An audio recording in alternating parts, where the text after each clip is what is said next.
There is a figure who has lived in the most private shadow of the future king.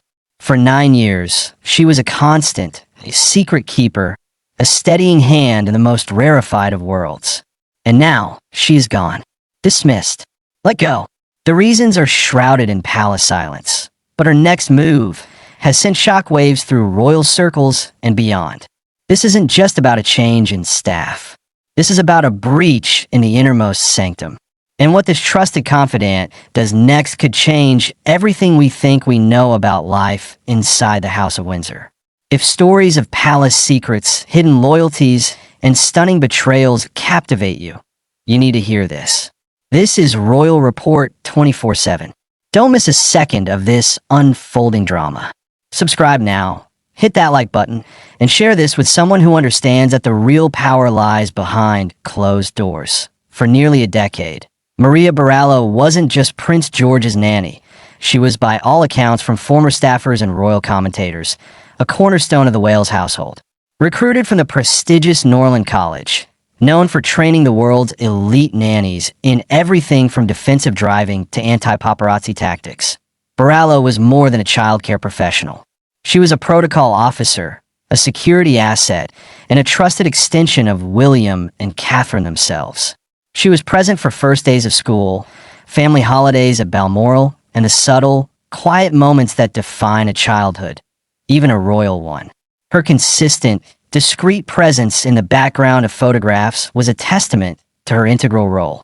She was, as one insider famously told a biographer, the third parent, which is why her sudden, unceremonious dismissal, after 9 years of flawless service, has left even the most seasoned royal watchers stunned. The palace, as always, has been airtight. The official line, conveyed through unnamed sources, is a bland, predictable one. A mutual decision as the children grow older, with gratitude for her exceptional service. But insiders speaking to Royal Report 24/7 suggest the reality is far more complex and far more tense. But this is where the story transforms from a domestic staffing issue into a global bombshell. Because Maria Barallo did not simply fade into obscurity, as dismissed palace staff are expected to do. She did not retreat to a quiet life in the countryside. Her next move has stunned the world. Within weeks of her departure from Kensington Palace, it was revealed that Barallo had engaged the services of one of the most aggressive, high-profile literary agents in London, an agent known for brokering multi-million-pound memoir deals for controversial figures. The whispers became a roar. A book was imminent. But not just any book. A tell-all. A first-hand account from inside the nursery of the future king. The palace, we are told, went into a state of controlled panic. Senior courtiers from both the king's and the Prince of Wales's households initiated an immediate, desperate effort at damage control. Offers of a substantial, confidential severance package, a golden gag order, were reportedly tabled. The goal, secure her silence, permanently. But according to a source with ties to the publishing world, Barallo refused. She declined the palace's hush money. And then, the second, even more stunning move, she boarded a flight to California. Her destination, as tracked by determined media outlets, Montecito, the exclusive enclave of the Duke and Duchess of Sussex. While there is no confirmed meeting, the timing and location have ignited a firestorm of speculation.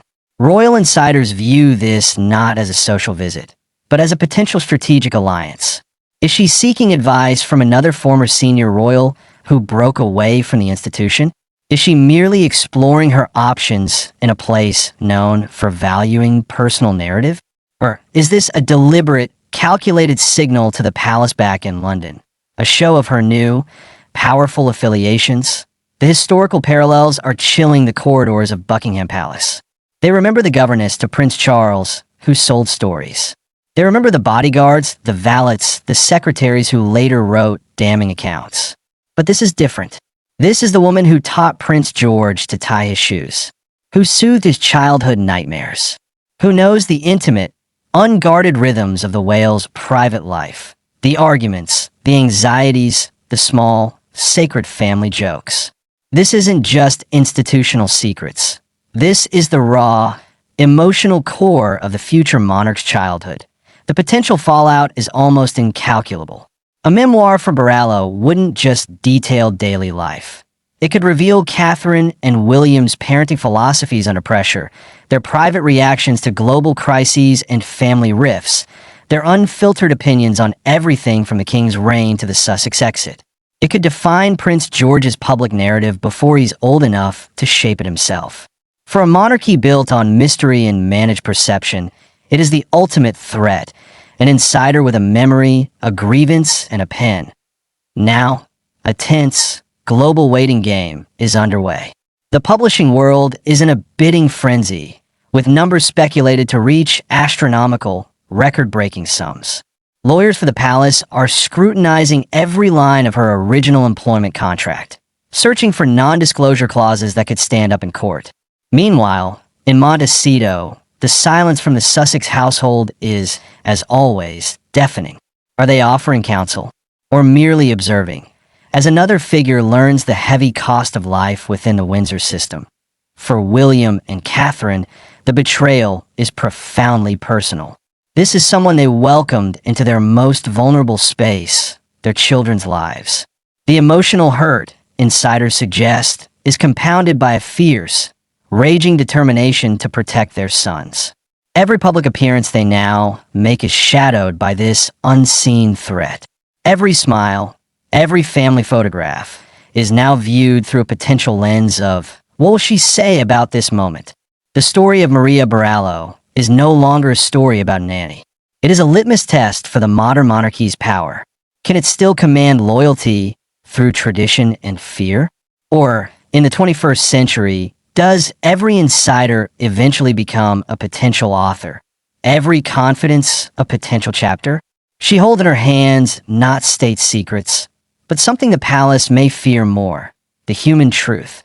Her next move, whether she signs that book deal, whether she speaks out in an interview, or whether she vanishes into a life of quiet luxury, will send a message. It will either reinforce the ancient walls of silence, or it will prove they can be torn down by anyone with a key to the nursery and a story to tell, that we will be watching every development, tracking every clue, and consulting every source. Because this is the kind of story that doesn't just break news, it breaks the very myth of inviolability the monarchy relies upon.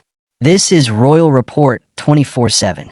If you want to be the first to know what she does next, if you understand the earthquake this represents, make sure you are subscribed.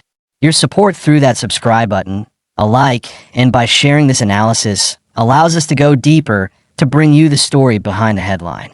So stay with us. The most shocking chapters may still be unwritten,